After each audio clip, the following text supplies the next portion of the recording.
Vamos estudar o Evangelho segundo o Espiritismo de Allan Kardec. Antes, peço a você que se inscreva no canal e ative o sino de notificação. Assim fazendo, você recebe todos os novos programas editados através do YouTube. Peço ainda que compartilhe esse vídeo com todas as pessoas que você conhecer para ajudar na divulgação da Palavra de Deus ao maior número de pessoas. Obrigado. Então, no capítulo 27, item 19, ser salvo ou ser condenado. Algumas pessoas não admitem a prece pelos mortos, porque acreditam que a alma só tem uma alternativa: ser salva ou condenada às penas eternas. Num e no outro caso, portanto, a prece seria inútil. Sem discutir o valor dessa crença, admitamos por um instante a realidade das penas eternas e irremissíveis, e que as nossas preces sejam impotentes para interrompê-las. Perguntamos se mesmo com essa hipótese é lógico, é caridoso, é cristão recusar a prece pelos réprobos. Portanto, há pessoas que admitem, morreu, acabou. Muitos falam assim, descansou. Mas, pelas informações que nós temos e pelos conhecimentos proporcionados pelas diversas publicações espíritas, o espírito, ele apenas deixa a vestimenta de carne, a roupagem de carne aqui na Terra e continua a viver regularmente no mundo espiritual, totalmente normal. Leva uma vida que muitos espíritos até não conseguem ter a consciência de que estão no outro mundo, ou seja, estão no mundo dos espíritos. Muitos admitem que não morreram, que continuam vivos. Tanta a regularidade da vida no mundo espiritual, de maneira que, quando realizamos uma oração, uma prece em memória dos falecidos, eles recebem no mundo espiritual como reforço espiritual, como sendo uma dádiva, uma bênção, que realmente eles recebem com muita alegria, com muita vivacidade, muita gratidão por vezes. Então, admitir que morreu, acabou, ou então descansou, é uma ignorância. Porém, ignorância admitida durante muito tempo pelos povos que não conseguiram avançar no conhecimento, encontram-se ainda na primitividade, que não sabem, nem conhecem e nem querem saber talvez, que a vida continua no mundo espiritual, numa dimensão muito próxima da Terra, em condições totalmente normais. Os espíritos vivem, casam, têm filhos, morrem, têm cemitério, têm tudo o que nós presenciamos aqui na Terra. Porém, a organização, dependendo da dimensão que se encontram, é muito mais primorosa, mais bem elaborada, onde a justiça funciona em melhores termos do que o que nós temos aqui na Terra. Mas a vida continua regularmente, normalmente, em todas as condições. Os espíritos têm corpos, têm órgãos, precisam de médico, de psiquiatra, precisam de todos os itens que nós estamos habituados aqui na Terra. Portanto, dizer que a prece seria inútil, isso não tem nenhuma conotação da verdade. Toda prece, qualquer que façamos, é recebida pela pessoa a quem nós estivermos enviando e também atendida por Deus, por ser Jesus e os espíritos benfeitores e protetores. Perguntamos se com essa hipótese, é lógico, é caridoso, é cristão recusar a prece pelos réprobos, não é? Réprobos são indivíduos malfeitores, perversos. Então, qualquer pessoa que seja, mesmo que não tenhamos condições de interferir diretamente, podemos fazer preces, orações, abençoando, pedindo para Deus interferir ao bem daquela alma, daquele espírito. Essas preces, por mais impotentes que sejam para libertá-los, não serão para eles uma prova de piedade que poderá minorar-lhes os sofrimentos?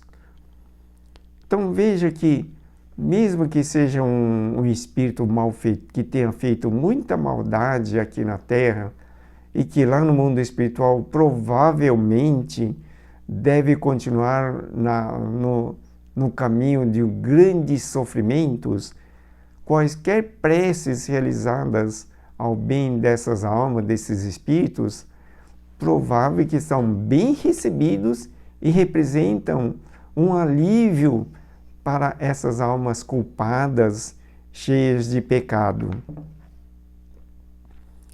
Essas preces, por mais impotentes que sejam para libertados, serão para eles uma prova de piedade que poderá minorar-lhes os sofrimentos. Isso é realmente verdadeiro.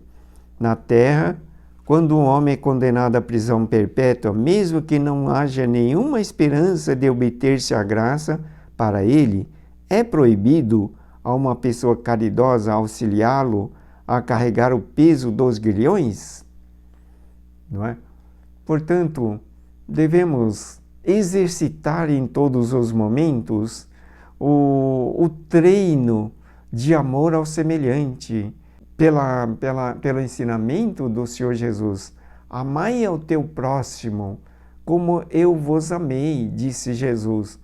Então, em todos os momentos, em qualquer circunstância, devemos fazer preces visando a minorar o sofrimento, a aflição, a condição difícil que eventualmente alguém esteja vivendo. Nos dias atuais da pandemia, todos os dias os registros indicam determinada quantidade de pessoas que pereceram pelo Covid-19. Então, todas as vezes que nós ouvimos esses registros, emitimos um pensamento de piedade, de caridade, pedindo ao Senhor Jesus, aos benfeitores espirituais, que derramem bênçãos, amparando, recepcionando bem essas almas, encaminhando-as para um viver melhor do que estava aqui na Terra. Na Terra, quando o homem é condenado à prisão perpétua, mesmo que não haja nenhuma esperança de obter-se a graça para ele, é proibido uma pessoa caridosa auxiliá-lo a carregar o peso dos grilhões? Quando alguém está atacado de mal incurável, não havendo, portanto, nenhuma esperança de cura, deve-se abandoná-lo sem nenhum auxílio, sem nenhum alívio? Veja, é a pergunta que se faz e que nos dá uma ideia da necessidade de compaixão, de caridade, de misericórdia para todas as pessoas necessitadas, notadamente as que estão em condições de doença incurável, as que eventualmente são condenadas de uma forma sem nenhuma possibilidade de libertação a curto prazo. Então nós precisamos exercitar em todos os momentos, não apenas nessas condições extremas, mas em todas as oportunidades, o nosso sentimento de piedade, de misericórdia, de compaixão, de amor ao próximo, de compreensão, para que sejamos nós os condutores do amor de Deus para iluminar todas as coisas, todas as pessoas. Pensai que entre os réprobos pode estar uma pessoa que você seja cara, um amigo, talvez um pai, a mãe ou um filho, ou só porque, segundo julgais, essa criatura não pode ser perdoada, Poderíeis recusar-lhe um copo d'água para mitigar a sede, um bálsamo para secar-lhe as feridas? Nas tarefas por ela, não farias por ela o que farias por um prisioneiro? Não lhes darias uma prova de amor, uma consolação? Não, isso não seria cristão. Uma crença que endurece o coração não pode conciliar-se com uma crença num Deus que coloca como o primeiro de todos os deveres o amor do próximo. Portanto, veja, nós estamos fazendo um estudo de uma situação colocada pelo Espírito benfeitor, Espírito da Verdade, através desse livro, o Evangelho segundo o Espiritismo, de Allan Kardec. Então, devemos exercitar em todos os momentos o amor ao próximo, em todas as questões, mesmo as que nós consideramos bastante complicados, ainda assim devemos perdoar, arrepender-nos de nossas próprias faltas, de nossas condutas erradas do passado e estender o amor a todas as pessoas ao redor. É um exercício que devemos fazer.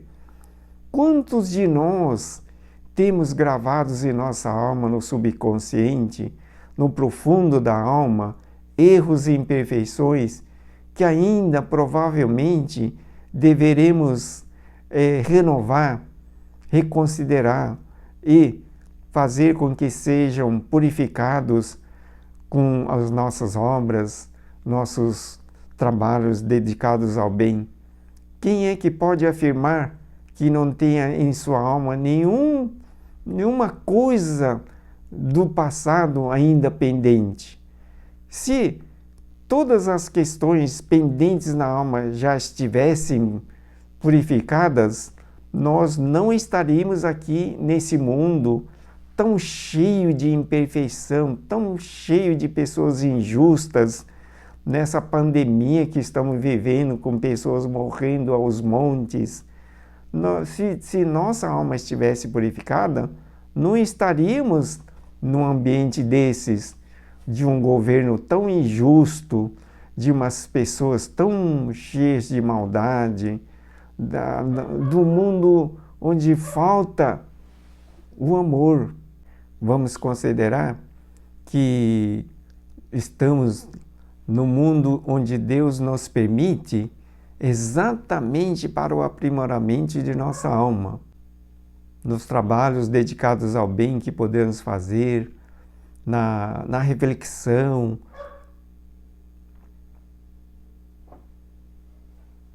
no despertar da consciência para as coisas espirituais, notadamente procurando fazer com que o coração se torne mais bondoso, mais compreensivo, mais misericordioso, refletindo exatamente o pensamento do Senhor Jesus. O que devemos fazer para manifestar essa profunda bondade que Jesus demonstrou para todos nós e espera que todas as pessoas alcancem esse nível. Negar a eternidade das penas não implica negar uma penalidade temporária, mesmo porque na sua justiça Deus não pode confundir o mal com o bem. Então, veja, uma vez foi perguntado ao Senhor Jesus por que ele estava permitindo que determinadas circunstâncias sofríveis estavam acontecendo com algumas pessoas. Jesus afirmou que ele sabe de tudo, conhece o passado e o presente e também tem possibilidade de desenhar como seria o futuro dessas pessoas. Mas, embora seja profundo amor, infinitamente perfeito, é também justiça. Portanto, aquele que eventualmente tenha errado, ele precisa submeter-se ao tratamento da justiça para purificar a alma, renovar, entender que não faça ao outro o que não deve, o que não gostaria que ele fizesse. Não é? Então, passando pelas mesmas circunstâncias, devido à justiça divina, o homem aperfeiçoa sua qualidade. Aquele que zomba de uma família que perdeu um filho, um ente querido, só quando também estiver perdendo na sua própria vida, é que vai poder sentir o que aquela outra família ou aquela outra pessoa estavam sentindo. Então diz aqui, não implica negar uma penalidade temporária, mesmo porque na sua justiça Deus não pode confundir o mal com o bem. Ora, nesse caso, negar a eficácia da prece seria negar a eficácia da consolação, dos estímulos e dos bons conselhos, e isso equivaleria a negar a força que aurimos de assistência moral dos que nos amam. Portanto, nós podemos fazer preces e orações a todas as pessoas.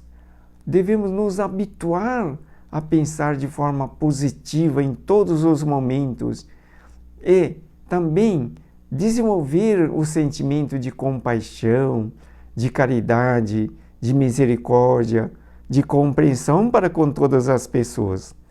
Devemos ter na consciência de que a oração e a prece são também sinônimos de palavras e pensamentos, porque toda palavra é uma prece, todo pensamento, na verdade, estamos fazendo uma prece. Então, mesmo que não estejamos dirigindo o nosso pensamento a Deus, ao Senhor Jesus, o pensamento não deixa de ser uma prece. É uma determinação que estamos fazendo. Se estivermos trabalhando de forma proveitosa, útil, benéfica, colhemos os resultados igualmente proveitosos. Se estivermos pensando ou falando a palavra que tenha conotações negativas, prejudiciais, evidente que vamos ter um retorno igualmente penoso, sombrio e difícil. Então, através da prece, nós exercitamos o amor ao nosso próximo. Obrigado pela sua atenção. Neste momento, passaremos a orações. Peço a você que acalme sua mente, concentre-se e eleve seu pensamento a Jesus e façamos as orações. Senhor, neste momento, elevamos nosso pensamento ao Senhor Jesus para recebermos as elevadas vibrações de amor e luz de Deus em nossa caminhada, exatamente na vida que estamos na presente existência. Rogamos ao Senhor Jesus que nos auxilie em nossa caminhada, mostrando-nos todas as situações em que devemos exercitar mais o amor, a compreensão e caridade e misericórdia para com os nossos semelhantes. Na verdade, necessitados igualmente da infinita misericórdia de Deus, a nossa alma, ainda imperfeita e cheia de imperfeições, rogamos que nos ajude sempre na nossa caminhada para que em todas as nossas atividades estejamos purificando os conteúdos gravados no passado em nossa alma e que tenhamos condições de a cada dia avançarmos na eterna evolução da vida. Hoje, como nos demais dias que Deus nos reserva, rogamos ao Senhor Jesus bênçãos em nossas palavras e pensamentos e que nas nossas atitudes sempre tenhamos os pensamentos devotados ao bem, com o propósito de servir e ser útil, notadamente ao maior número de pessoas. Que todas as nossas atividades sejam devotadas para o progresso não só da nossa pessoa, mas também de todas as pessoas ao redor, para que possamos juntamente seguir no caminho indicado por Deus, no maravilhoso reino de Deus que esperamos encontrar. Agradecemos imensamente que assim seja, graças a Deus. O livro Evangelho segundo o Espiritismo, que consta bem detalhado o Evangelho do Senhor Jesus, que você deve estudar e praticar, bem como os pedidos de orações para a resolução de muitos dos seus problemas e o agendamento para consultas espirituais, se eventualmente você precisar de conversar, trocar uma ideia ou receber algum conselho, você pode fazer tudo isso através deste site. Obrigado pela atenção, Deus abençoe sempre.